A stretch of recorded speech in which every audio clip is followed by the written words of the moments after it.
Hi folks, welcome back to Nebraska. It's a late season coyote hunt. We're in north central Nebraska, the Sandhill country. We're gonna have a couple special guests with us this morning. My two boys. We got my oldest Creighton, middle son Carver. You know, we are hunting late season, so I'm gonna be using a lot of howls on stands, but a lot of times you can get a coyote just to howl back. It's almost like turkey hunting, where you can get that coyote to howl back and you know exactly where he is. And that's really one of the toughest parts when you're hunting coyotes, is setting up where there's a coyote there to call in. And if you know they're there ahead of time, it really can pay off for you. So all I do here is I'm just gonna go down here on the Revolution remote, and there's a whole folder here full of howls. I'm just gonna do a simple, just lone howl here, maybe let 3 or 4 howls out and see if we get an answer. If we don't get an answer, we're gonna move down the road maybe a mile, do it again. If we do get an answer, I'm gonna see if we can get in on that coyote and make a stand on him.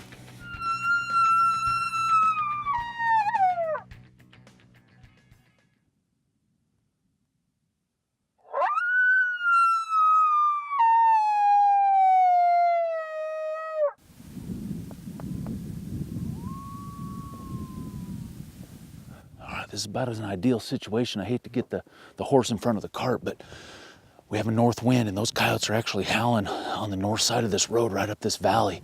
There's at least 2 coyotes howling, which is a perfect situation. So we're gonna slip up here, gonna find us a place to hide the vehicle. We're gonna walk in and if it all works out, we'll call in these coyotes.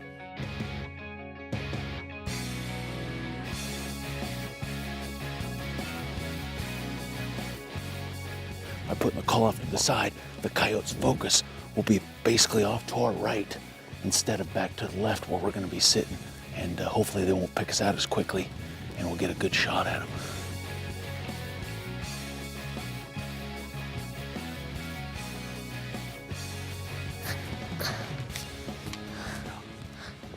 Good? Yeah, okay. So Carver, that'll be your left half, okay? That coyote comes in over that hill right there.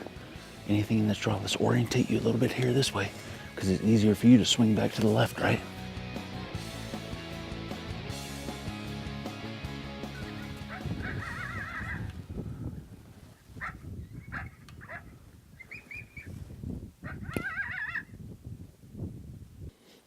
All right, be ready, be ready. I'm gonna switch the sound up here. They might circle downwind here.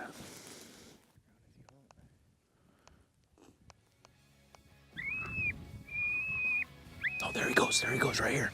Heading to the right.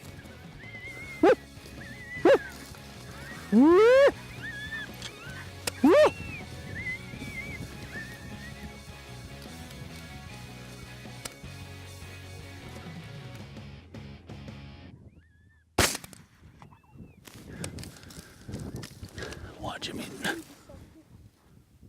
Yeah, he'll die on the run.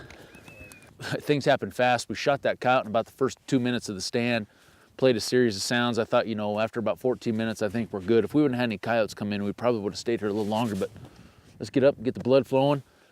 Cool thing is about it, that coyote died about 250 yards up this draw. We'll just walk back and get the truck and we'll just drive, and we're heading that way anyway. We'll just pick that coyote up on our way through.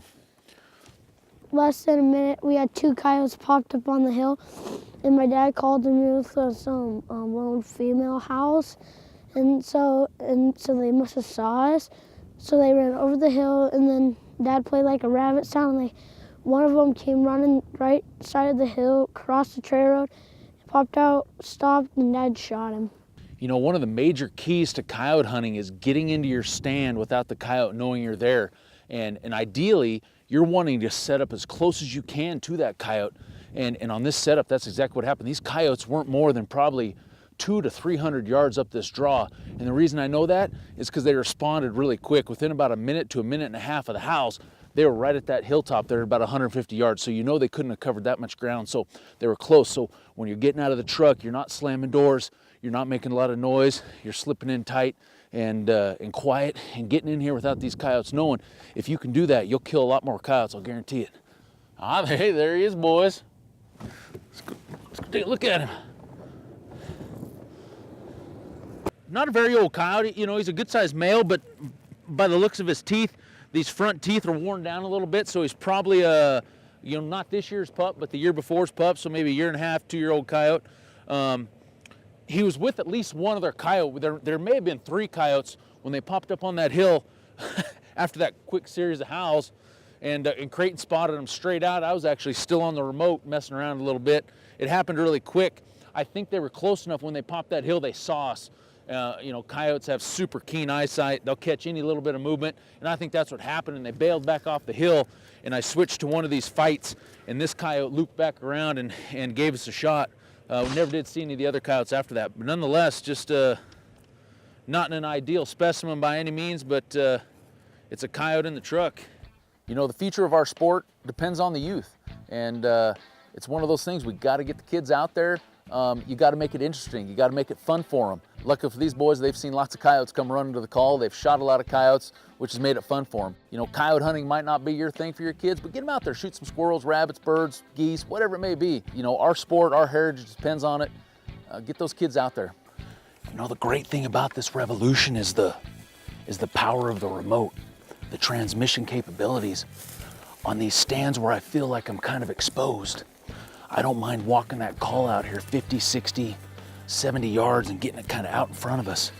So when these coyotes come in over the top and come down into this bowl right here, they're really focused out here and not on us back up on the hillside.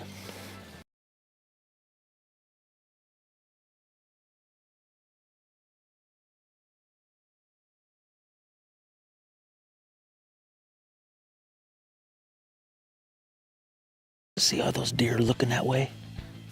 Just keep an eye out over there. A lot of times those deer will give a coyote away. See them spooking? They're spooking back over the hill now. They may just be spooked because of the call, but just keep an eye out over there, all right?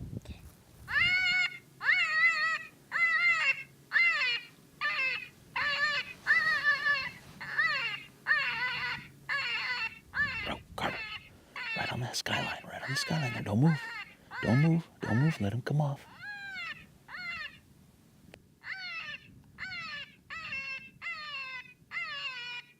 Okay, here he comes down that hill. Hey, when he gets into that little low spot, go ahead and move your gun and get it set up just right. Okay, there he goes. Go ahead and get your gun moved. Get it moved a little bit. There you go, right there. Okay, just be patient here. Be patient, let him come around that corner.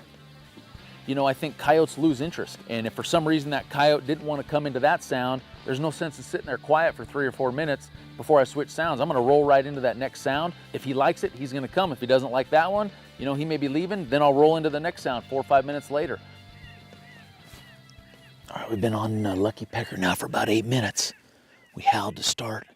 I'm going to roll over to a little bit more aggressive fight sound here. It's a new sound we're testing out of Rick's. All right, here he comes. Here he comes. Whoa, whoa, whoa, whoa, don't move, be careful. Here he comes.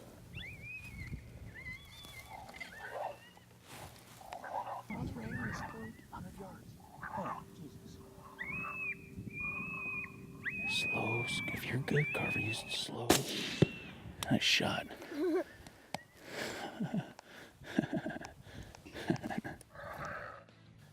You know, I absolutely love hunting coyotes, and when I was able to introduce my boys to this same sport that I love so much and watch them develop passion for it, it's been truly probably the most rewarding experience I've ever been part of.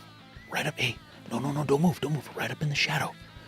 Let me fire the call.